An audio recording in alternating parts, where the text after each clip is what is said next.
છે પ્રભુની મરજી. હું આ નાટકમાં રાજા બની છું. હું આ નાટકમાં ગ્રામ દહન બની છું. હું આ નાટકમાં ગ્રામજન બની છું. હું આ નાટકમાં સિપાઈ બની છું. હું આ નાટકમાં સિપાઈ બની છું. હું આ નાટકમાં ગ્રાહક બની છું. હું આ નાટકમાં ગ્રામજનો બની છું. હું આ નાટકમાં મંત્રી બની છું. હું આ નાટકમાં ગ્રાહક બની છું. હું આ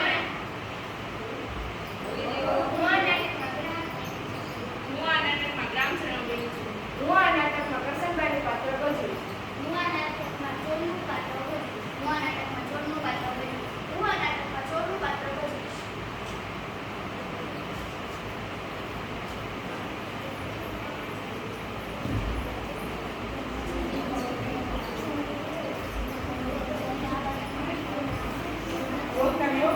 નામે ગામમાં એક નાનકડું બજાર હતું.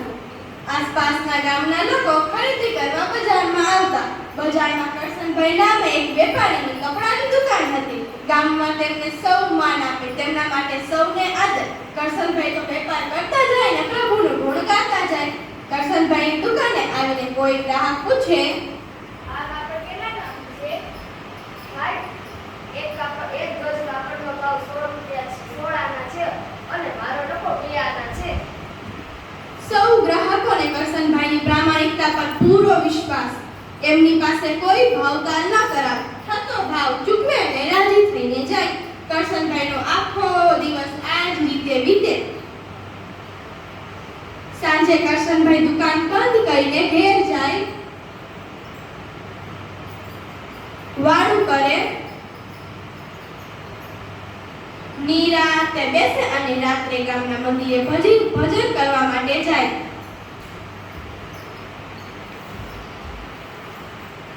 હરે કૃષ્ણ કૃષ્ણ કૃષ્ણ હરે હરે હરે કૃષ્ણ કૃષ્ણ કૃષ્ણ હરે હરે.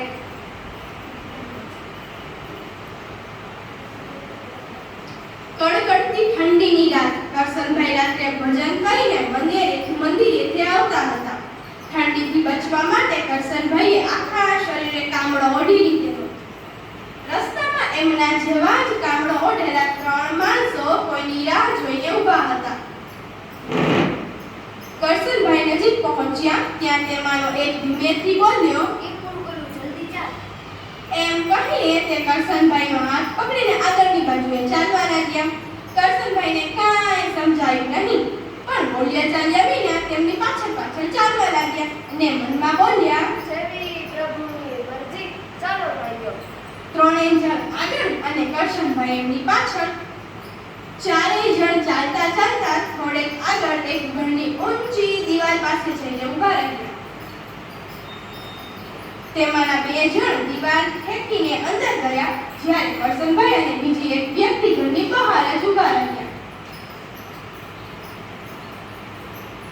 થોડી વારમાં તો ઘરના વાડાનો દરવાજો અંદરથી ખુલ્યો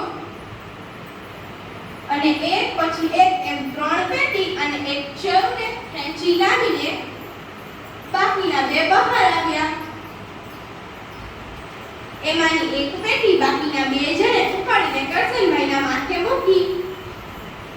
બાકીની પેટી અને ચર માથે મૂકીને 3 જણ ઝડપથી ચાલવા લાગ્યા.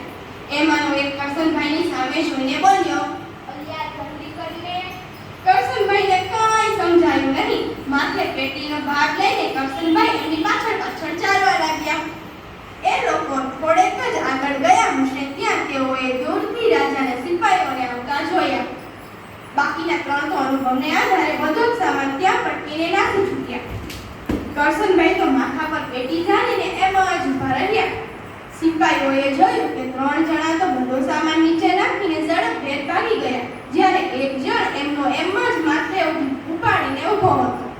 સિપાહીઓ ઝડપથી કરસનભાઈ પાસે પહોંચ્યા અને બોલ્યા, આજે તું પકડાયો. અમે તને ઘણા દિવસથી શોધી રહ્યા હતા.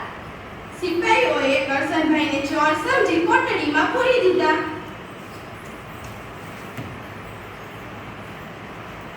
કરસનભાઈ ઝડપભેર બનેલી ઘટના હવે સમજી શક્યા અને મનોમન બોલ્યા, જેવી પ્રભુની મરજી. બીજા દિવસે સવારે કરસનભાઈને રાજા સમક્ષ રજૂ કરવામાં આવ્યા.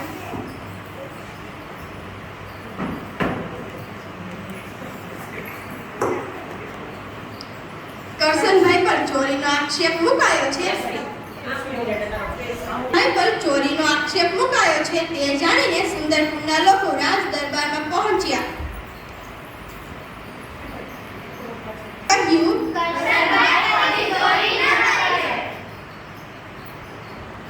આ જોઈને રાજા પણ વિચારમાં પડ્યા.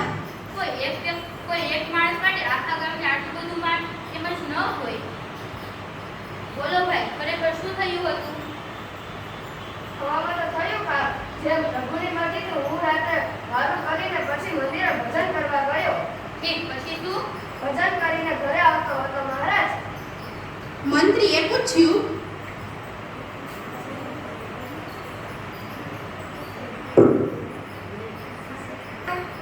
પછી હું ઘરે પ્રભુની મરજીથી ઘરે જતો તો રસ્તામાં 3 જણ કોકની રાહ જોઈને ઊભા હતા. અરે પણ પછી શું થયું કરશનભાઈ? જેમ પ્રભુની મરજીથી હું રસ્તામાં જતો હતો તો 3 જણે મને પકડીને લઈ ગયા. પછી તમે એમની સાથે ગયા, બરાબર ને? હા મહારાજ, પ્રભુની મરજીથી હું એમની સાથે ગયો. પછી ઘરની બહાર મને ઊભો રાખીને 2 જણ દિવાલ ટેકીને અંદર ગયા. અરે પણ ભાઈ, ઝડપથી બોલો. પછી પ્રભુની મરજીથી પછી દરવાજો ખોલ્યો અને એક પેટી અને ચોરું લઈને બહાર આવ્યા. પ્રભુની મરજીથી ચોર ભાગી ગયા, એમ જ ને? ના, પ્રભુની મરજીથી ચોરો એમાંથી એક પેટી મારા માથા પર લાગી. લાદી પણ પછી શું? પછી ચોરોએ મારા પેટી ઉપર મૂકીને અમે ધીમે ધીમે ચાલવા લાગ્યા. ત્યાં તમારા સિપાહીઓ આવ્યા. અને રાજા બધી વાત સમજી ગયા અને બોલ્યા, અને આજે સવારે તમને મારી સમક્ષ હાજર કરવામાં આવ્યા, એમ જ ને કરશનભાઈ? હા મહારાજ, પ્રભુની મરજીથી હું કાલે તમારા સિપાહીઓ જોઈ ગયા. અને પછી તો આપ જાણો જ છો મહારાજ, જેમ પ્રભુની મરજીથી મને કોઠીમાં નાખવામાં આવ્યો. ભૂલમાં પણ તમે ચોરી કરવામાં મદદ તો કરીને પછી ભૂલમાં તમે ચોરી કરવામાં મદદ કરી, એટલે હવે પછી ધ્યાન રાખજો, આગળ કઈ ખાવું જોઈએ નહીં. જેવી પ્રભુની મરજી. હવે તમને છોડી મૂકીએ છીએ, તમે જઈ શકો. સૌ સભાજનો ઈશ્વરનો આભાર માનીને છૂટા પડ્યા.